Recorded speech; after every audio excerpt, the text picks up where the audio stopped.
Today we're going to go through the process of installing this 24-volt light bar on our Sunlu S8.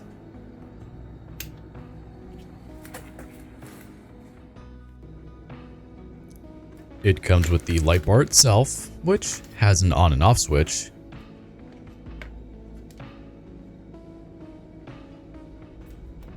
a black cable routing tube, and some screws and nuts that we won't be using. Before we actually begin, let's take a look underneath the hood of the printer to see where we're going to attach this to. This printer has been modified a bit, and there will be a link to the Sunlu S8 mods playlist in the description for everything that's been done. In this case, we replaced the front cover with Mike King's custom front cover that's printed out.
Once you have the cover removed and the LCD screen detached, before doing anything else, unplug your printer.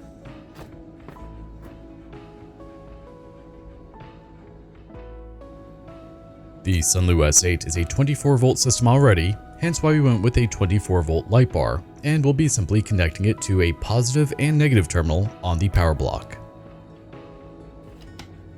Because the S8 is a larger than average printer, the wiring for this light will have to be extended. Now, I'm going to go through the process before finishing the installation just so you know what you'll need to do, but most of this you'd want to wait to do until it's actually partially installed on the printer. I'll explain as we get there. For extending the wires, we want some 24 to 26 gauge wire and these tiny solderless butt connectors. They're absolutely wonderful. Simply slide both ends into the connector, grab your heat gun or a lighter, and melt the two ends together. There's a small ball of solder in the center and it will actually melt as you heat everything up. Admittedly, with wires this tiny and not using helping hands, it is a bit difficult to hold everything together. You could also simply solder the wires together and use heat shrink over it, but I just wanted to show a way that is easy enough for anyone to do if they're not comfortable with soldering.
Now, when it comes to connecting the cables to the power supply, you'll want to use either ring terminals or horseshoe terminals to attach it with. I never recommend just wrapping a wire around a screw terminal, as it can eventually slip loose and cause damage. Again, this is something you'll want to do after you've routed the cable through the printer body, and you'll see why later. I just wanted to show up close how it's done before we get there.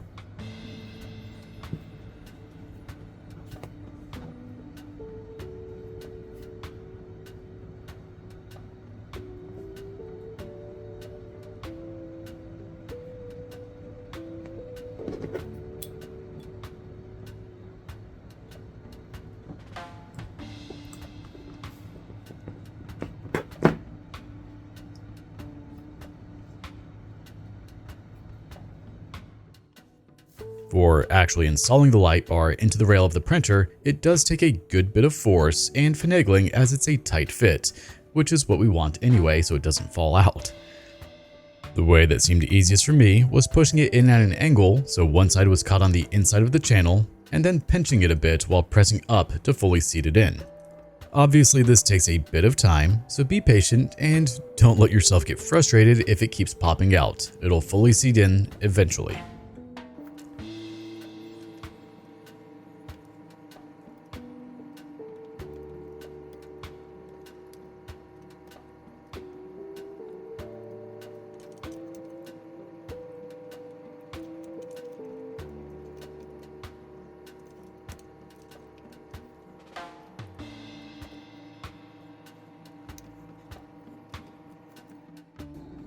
Before routing your cable, you want to get all of your wires into the wire sleeve that actually sits in the frame rail channel. Just simply feed the wires all the way through.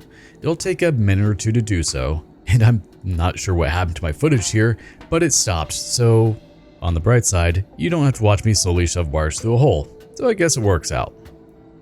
After you have your wires through the sleeve, go ahead and route it down the front of the printer and behind the Z-axis, pressing it into the frame after you have the wire ran.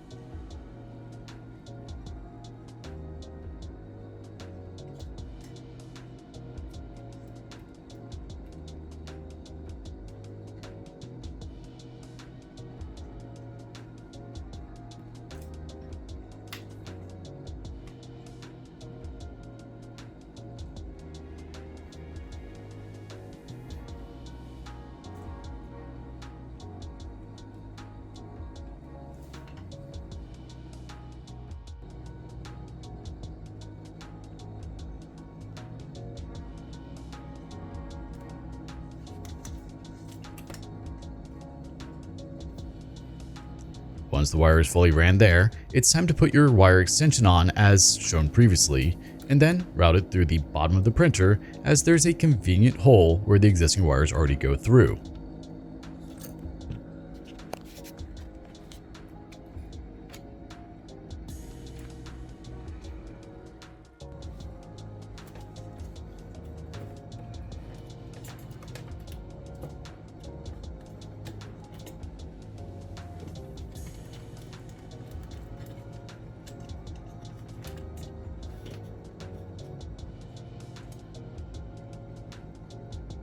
Once you have them fed through and to the length that you want them to be, it's time to attach your terminals to the end.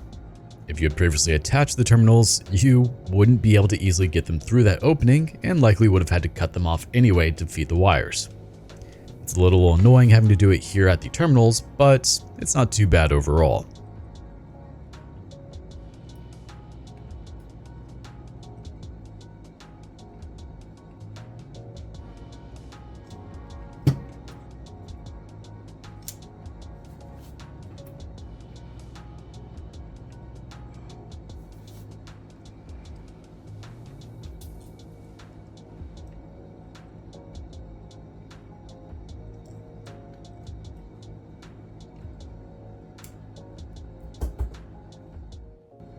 Once you have them fully crimped on, it's time to connect them to the power block.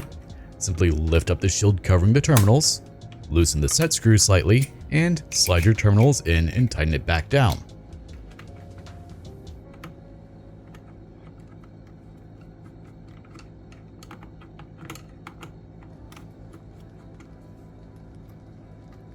If you're following the colors from the actual light, red is positive and black is negative.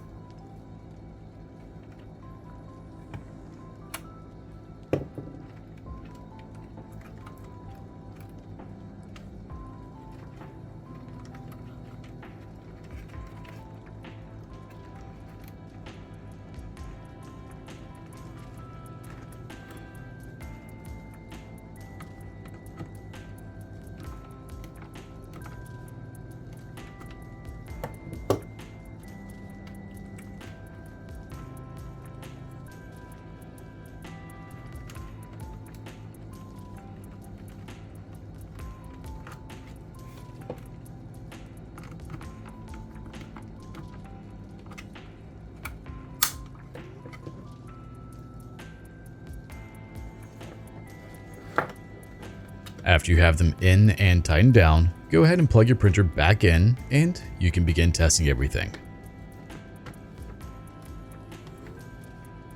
With the printer turned on, simply go ahead and press the power button to test out the light.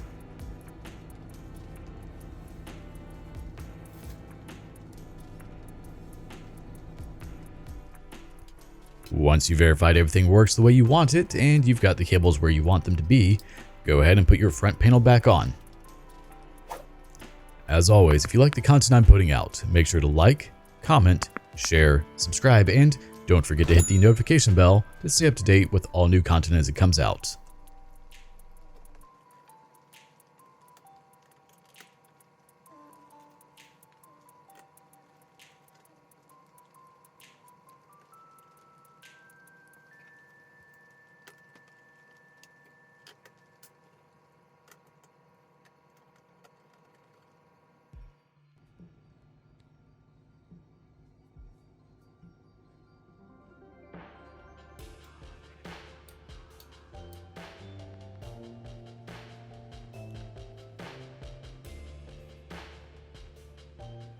And that's all for this small video. I hope it was helpful and happy printing. Take care. And before we end the video, a quick shout out to our channel members. Dobby Lapoos,